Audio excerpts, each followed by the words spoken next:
Hello दोस्तों, मैं हूं बबर सिंह और आप सभी का स्वागत है।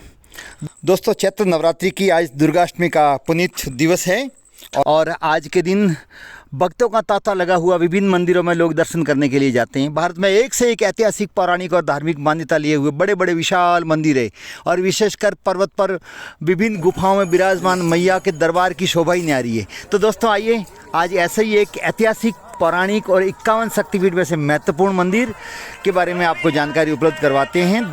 और वह मंदिर है दोस्तों आबू पर्वत पर। जी हाँ, पर्वतराज आबू, जहाँ पर विराजमान अदर देवी, जिनको अर्बुदा देवी भी कहा जाता है, उस देवी के भव्य मंदिर की शोभा ही न्यारी है। वो हमारे 51 पीठों में से हैं और पौराणिक मान्यता के अनुसार देवी सती के 51 अंशों में से यहाँ पर कहते हैं होठ गिरे थे, इसीलिए इसका नाम अधर देवी रखा गया। और वैसे हमारे यहाँ लोकल मान्यता में लोग अधर देवी भी कहते हैं। ऐसी मान्यता दंत कथाओं में हमने बचपन में ऐसा सुना था कि ये ज़मीन से लगभग 5 इंच ऊपर है, लेकिन जब बाद में दर्शन किए तो पता लगा कि ये केवल कपोल कल्पित बात ही है।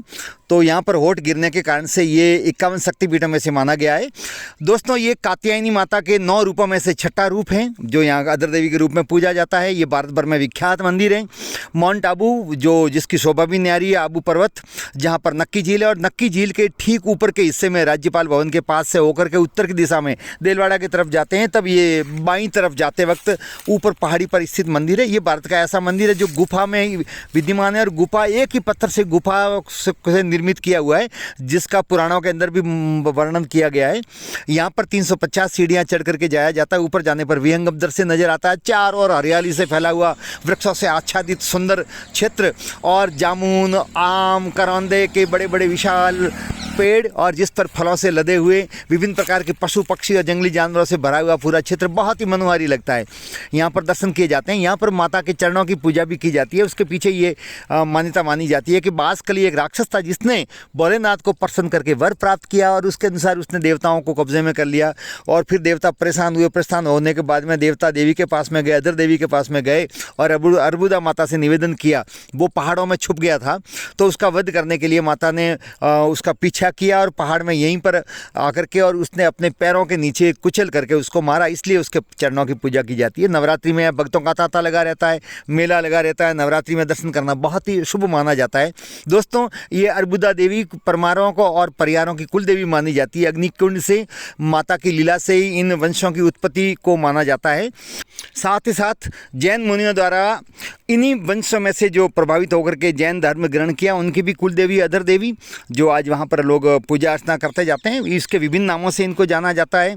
देवी अंबिका भी कहते हैं, अधर देवी भी कहते हैं, अर्बुदा माता भी कहते हैं और आबू वाली देवी भी कहते हैं। साथ ही साथ यहाँ के आदिवासी, चूँकि आबू और उसके आसपास में ग्रासीय आदिवासी बाहुल्य क्षेत्र है, तो ग्रासीय लोग भी माता को बहुत श्रद्धापूर्वक याद करते हैं, स्मरण करते हैं, उनकी पूजा अर्चना करते हैं और विशेष पर्वों पर, विशेष धार्मिक त्योहारों पर माता जी के दर्शन करना वो शुभ मानते हैं। सामान्य दिनों में और विशेषकर नवरात्रि के दिनों में तो यहाँ पर भक्तों की लगातार भीड़ उमड़ती है और लोग दर्शन करने के लिए दूर दूर से यहाँ पर आते हैं। आज ओम अष्टमी के दिन यहाँ विशाल मेला लगा हुआ और भक्तों की विशाल भीड़ है दर्शन करने के लिए। कोरोना काल के पश्चात पहली बार ये पिछले 2 साल में इतनी भीड़ यहाँ पर देखने को मिल रही है। दोस्तों, आबू पर्वत पहुँचने के लिए हवाई जहाज़ से आना हो तो अहमदाबाद भी पहुँच सकते हैं। अहमदाबाद यहाँ से करीबन 225 किलोमीटर दूर है। वहीं उदयपुर 180 किलोमीटर दूर है, जहाँ डबोक हवाई अड्डा है। साथ ही साथ अहमदाबाद से ट्रेन के द्वारा आबू रोड पहुंचा जाता है, जो यहाँ से मात्र 30 किलोमीटर नीचे है, तलेटी में ही। और यहाँ पर इसके ठीक पास में 35 किलोमीटर यहाँ से आबू रोड से नज़दीक है अम्बावजी। वहाँ पर भी अम्बे माँ का भव्य मंदिर है, ऐतिहासिक पुराना मंदिर है। गब्बर देवी का भी वहीं पर मंदिर है। तो ये बहुत ही धार्मिक स्थान है। साथ ही दोस्तों, ये आबू है वो देवों की भूमि कही जाती है। यहाँ पर 33 करोड़ देवी देवता निवास करते हैं। असलेश्वर महादेव का ऐतिहासिक पौराणिक भव्य मंदिर है, जहाँ गुरु शिखर का मंदिर है। देलवाड़ा का ऐतिहासिक विश्व प्रसिद्ध जैन मंदिर है। रसिया बालम और कुंवारी कन्या जिन्होंने नक से नक्की झील खोदी थी, उनका भी यहाँ पर मंदिर है। नक्की झील है ऐतिहासिक, जिसकी धार्मिक मान्यता भी विशेष रूप से मानी जाती है। यहाँ पर अधर देवी का मंदिर है, गोमुख भी है। तो एक से एक बढ़िया मंदिर है। यहाँ पर शंकर मठ भी यहाँ पर है। तो ये स्थान दर्शनीय है जो आबू आने वाले लोग देखते हैं। गर्मियों के दिनों में सैलानियों की भीड़ उमड़ती है। लोग दूर दूर से यहाँ पर आते हैं। विदेशी लोग भी यहाँ पर दर्शन करने के लिए आते हैं और जो भी यहाँ पर आता है अधर देवी अर्बुदा माँ के दर्शन करते हैं। अर्बुदा माँ का दर्शन करना बहुत ही शुभ माना गया है और विशेषकर नवरात्रि में और तो बहुत ही मंगलमय माना जाता है। माता के दर्शन करने से समस्त कष्टों का निराकरण होता है और मनोकामना पूर्ण होती है। माता को नारियल और मिष्ठान चढ़ाया जाता है। तो दोस्तों समय निकाल करके आप एक बार ज़रूर दर्शन करने के लिए आएँ। आपको ये वीडियो कैसा लगा आप लाइक करें, शेयर करें, सब्सक्राइब करें। आप सबका धन्यवाद। जय हिंद।